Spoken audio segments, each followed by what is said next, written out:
number 1, from Book 1 of the Well-Tempered Clavier by Johann Sebastian Bach, is one of the most popular pieces of classical keyboard music ever written, at least measured in terms of sheet music downloads.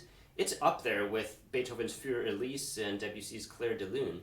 If you don't know Prelude number 1, it's the piece that begins like this.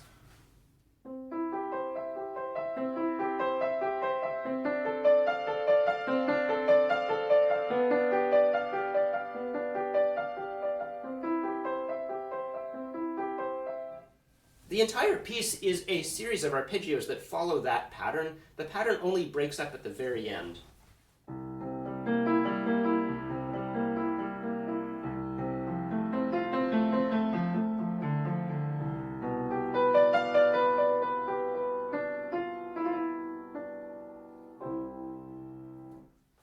When I was very young, this was one of my favorite pieces, for no other reason than that it was in C major.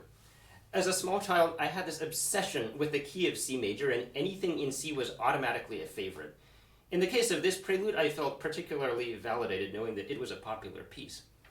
I was about 6 or 7 when my parents started taking me to concerts. Frequently, we would go to these university piano recitals where one college student after another would play whatever piece of music they'd been working on all semester. Initially, of course, I wasn't really interested in hearing any music other than the pieces I was already learning, or maybe those that I was familiar with from having listened to on the stereo. Now, on one occasion, I can't remember what this guy was playing. All I remember is that 7-year-old me was not enjoying it at all. And I remember vividly sitting there in the audience and suddenly thinking to myself, wouldn't it be great if I were to just jump out of my seat, run on stage, push the college kid out of the way, and start playing Prelude number 1? And boy, I thought to myself, wouldn't the audience just love that? Well, for better or for worse, I ultimately did not attempt to follow through with this plan. But what's funny is that 10 years later, so I'm into my late teens at this point, I had done a complete 180 on Prelude number 1, and I was now convinced that it was the single stupidest piece in the entire Well-Tempered Clavier, both books, and that it was only popular because it was the easiest one to play, at least in terms of hitting the right keys. And I dreaded the thought of someday performing the Well-Tempered Clavier and having to begin with this piece. And I thought, couldn't I just skip it altogether and start with Fugue 1, or maybe swap out Prelude 1 with Prelude number 1 from Book 2, which by any reasonable metric is a much more interesting composition.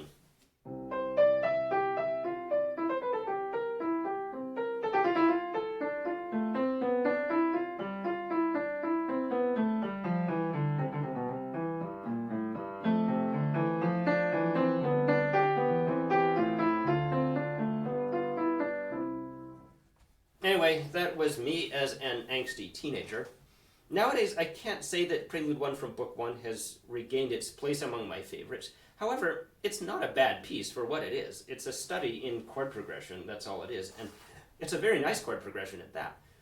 But more to the point, if you think a piece of music is overrated or overplayed or overexposed or over anything, that is not a reason to shun it. Rather, it's an opportunity. It's a challenge to find some new way of playing it. And mind you, the point is not just to say something new with the piece, but rather to find some way of playing the piece such that you personally can actually believe in it. Followers of this channel will know that I do not consider the printed score sacred, although in the case of Bach, he really didn't leave behind much in the way of dynamic markings, tempo markings, and other performance indications, so we have a lot more leeway with Bach than with later composers. Now, when you mention Bach and unusual interpretations, the name that springs to mind immediately, of course, is Glenn Gould. When Gould recorded the Well-Tempered Clavier, this is what he did with Prelude number 1. He played some of the right-hand notes staccato and slightly emphasized some of the left-hand voices, and the result was something like this.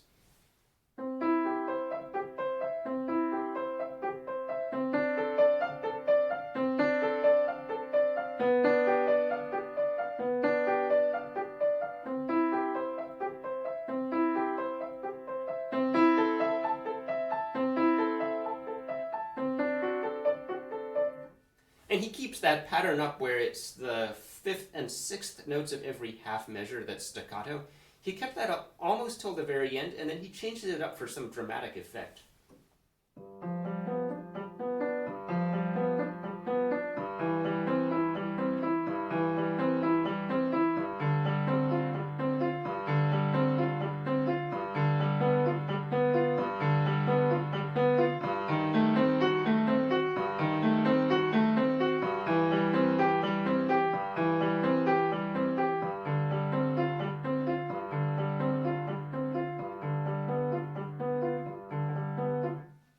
Contrast Gould's interpretation with that of, say, Rosalind Tourette, who was one of Gould's formative influences. This is my best Tourette impression.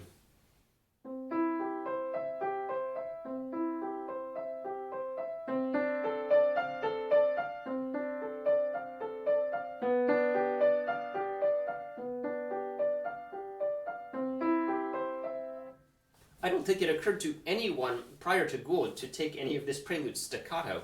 Tourette sounds, by contrast, like a relatively normal interpretation, although Rosalind Tourette generally took everything fairly slow, and I think this prelude she took definitely at the slow end of what you can get away with. Any slower and you risk putting your audience to sleep. Now, I don't see any reason why you couldn't take it faster, though.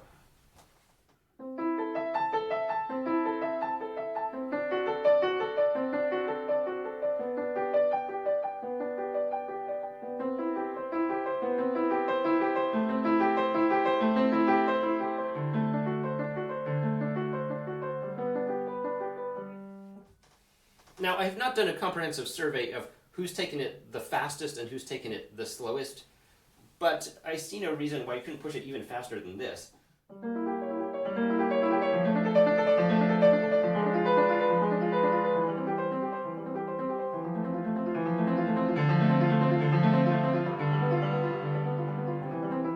In fact, at this speed, it suggests some dramatic rubato here and there.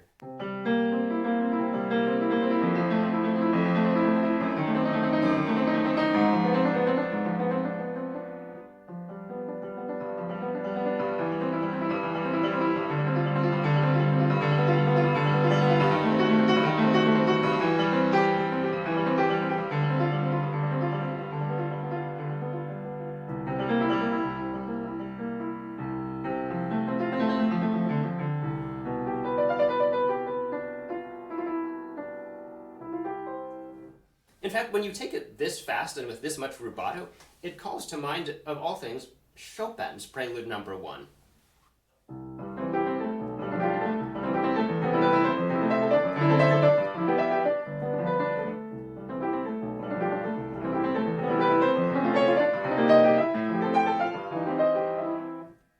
It makes you wonder what Chopin's own tempo choices were when he played Bach, and maybe that's how he got the idea for his Prelude 1. Although, to be fair, I have read that Chopin actually played with very little rubato himself, and that it's mostly thanks to generations of subsequent performance tradition that we're used to hearing Chopin's music with a lot of rubato. But back to Bach. So far we've been assuming that we're keeping the notes all the same and not changing those up. But what's to say that we couldn't add some extra notes? For example, the prelude feels like an accompaniment part. It's just crying out for some extra melody to be added. And that, in fact, is what Charles Gounod, the composer of the opera Faust, did. He turned this prelude into an Ave Maria by adding his own melody.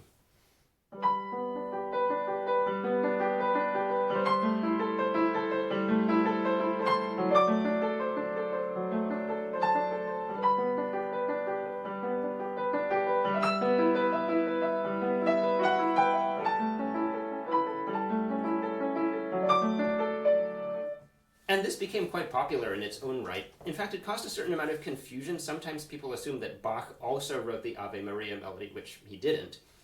Another thing we could do with this prelude is add some octave doublings or other extra notes that just fit into the existing harmony. And I bring this up because this is basically what Ferruccio Busoni did anytime he transcribed one of Bach's organ works for piano.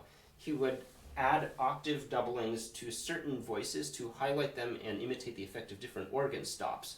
So if we were to imagine that this prelude is actually an organ work and Busoni wanted to arrange it for piano, this is the sort of thing that he would have done.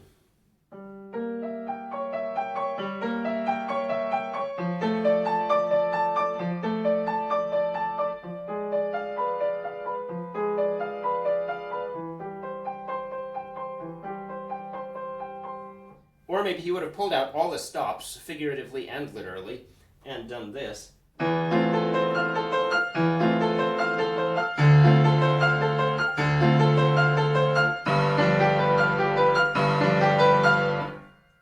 Once you go that far, you start to wonder, why don't we just take the original arpeggios and stretch them a bit?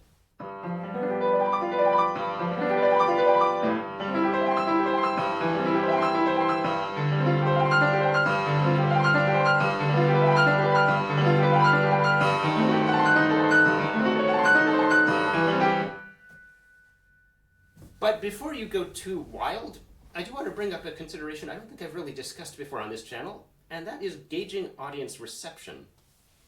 Any successful artist, even those who are known for being outlandish and provocative, they know their audience and they know what they can get away with. Now, this piece happens to be the very first piece in the Well-Tempered Clavier, and first impressions are important. If your audience shows up knowing you're going to play the Well-Tempered Clavier, they probably come with certain expectations. And if you walk out and play the very first piece in a really unusual way, like maybe you played in swing time,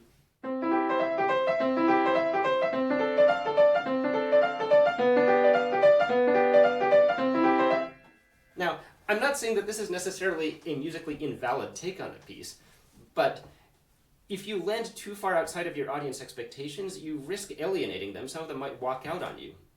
And conversely, some of them might actually enjoy hearing the piece that way, and then they're going to feel let down if you don't follow that up by playing the rest of the Well-Tempered Clavier in a really unusual way. So really, all I can say here is, if you're going to perform Prelude No. 1 with an unusual interpretation, just know what you're doing and do it proudly. If you're going to risk putting off your audience, you better really believe in your conception of the piece. So those are my thoughts on Prelude No. 1, and if you made it this far through the video, here for your listening pleasure is Prelude No. 1's better half.